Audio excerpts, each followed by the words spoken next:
Today, the world of gospel music is mourning a profound loss.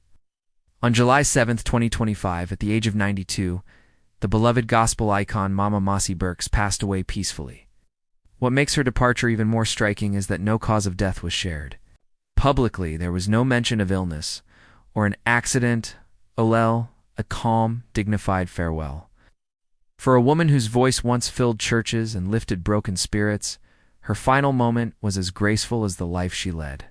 While her fans across the globe grieve, there is something deeply meaningful about the way she left, quietly, gently, and on her own terms. Mama Mosie wasn't just a singer. She was a legend whose voice became a symbol of hope, healing, and faith. Born in the heart of Mississippi and raised singing in church choirs. Her journey began in simplicity, but grew into something extraordinary. Over the decades, she not only shared gospel songs, but also shaped countless lives through mentorship, encouragement, and unwavering commitment to her faith. She once said, "When I sing, my soul opens up. I hope my voice helps others find comfort." And truly it did. Her performances were not about applause, they were about connection. People who had never met her felt like they knew her, just by hearing her sing. Her passing shocked many, not because it was sudden, but because she had always seemed timeless. Her strength, her energy, and her spirit made her seem larger than life, and yet death came to her gently. No hospital dramas, no painful illnesses reported. Just a quiet moment surrounded by family, ending a 92-year journey filled with music, prayer, and love. In an age where everything is shared online, Mama Mosie chose privacy. Her family's decision to withhold details about the cause of death only added to the respect people feel for her. Reminded everyone that sometimes peace speaks louder than publicity. The arrangements for her farewell are both respectful and deeply meaningful. On Tuesday, July 15th, from 2 p.m. to 4 p.m., public visitation will be held at Jackson Memorial Funeral Home on Woodrow Wilson Avenue. This is an opportunity for people from all walks of life to come, remember, and pay their final respects. Whether you knew her personally or only through her music, this is a chance to stand in silence and say thank you. Later that same evening, from 5 p.m. to 7 p.m., a musical celebration will take place at Greater Fairview Baptist Church. This won't be a quiet affair. It will be filled with voices singing her favorite hymns, choirs performing gospel classics, and friends sharing stories of the joy she brought to their lives. Someone who gave her life to music. It's only fitting that her life be celebrated through it.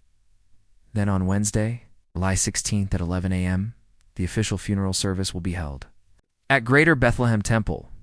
This service will likely include sermons, heartfelt tributes, and moments of deep reflection. It will be a ceremony not just of mourning, but of honoring a woman who gave everything she had to others. Immediately after the service, Mama Mosie will be laid to rest in a burial ceremony.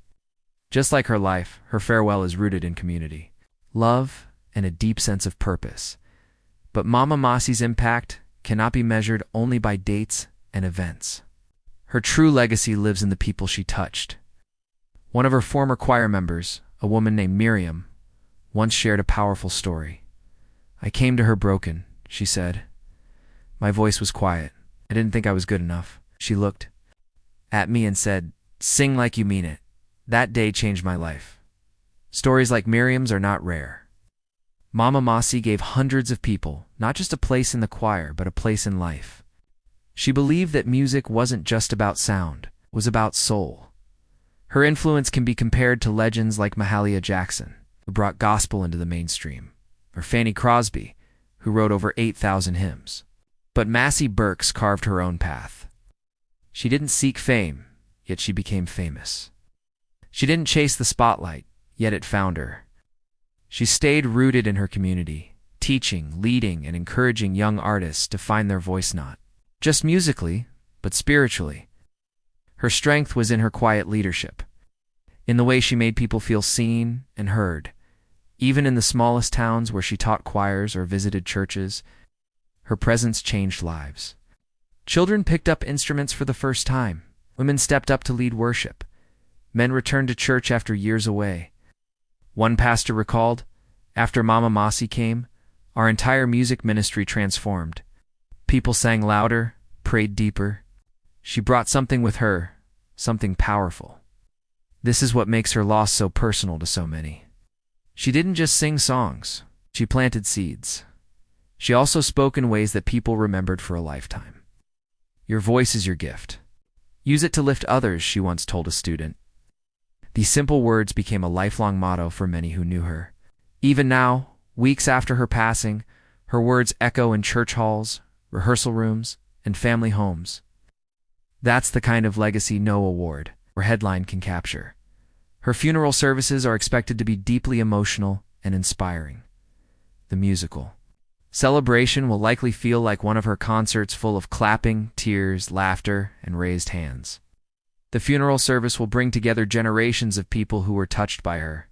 And as she's laid to rest, there will be a shared understanding. This isn't the end. It's a continuation of everything she stood for. Her voice may be gone, but her song remains. In comparing her life to other public figures, one thing becomes clear. Mama Mosie chose the harder path. She didn't take shortcuts. She didn't perform for crowds that didn't understand gospel's roots. She stayed loyal to the message, to the mission, to the people. In a world that rewards flash and fame, she offered faith and family. And that choice made her unforgettable. As we say goodbye, we are left with questions that go far beyond music. How are we using our own voice, not just to sing, but to speak up, to heal, to lead? Who has guided us like Mama Mosie guided others? And what are we doing to guide someone else? These are the questions that matter now. These are the questions that keep her legacy alive. So, as you reflect on her life, ask yourself, what part of her story touched you most? Was it her peace in the end? Her power in music? Her gift for mentoring? And more importantly, what will you do with the inspiration she left behind? Mama Mosie Burks is gone, but she hasn't left us empty. She's left us with purpose, with songs to sing, with lives to live better, with love to give more freely. Let's honor her not just with tears, but with action. Let's sing like we mean it.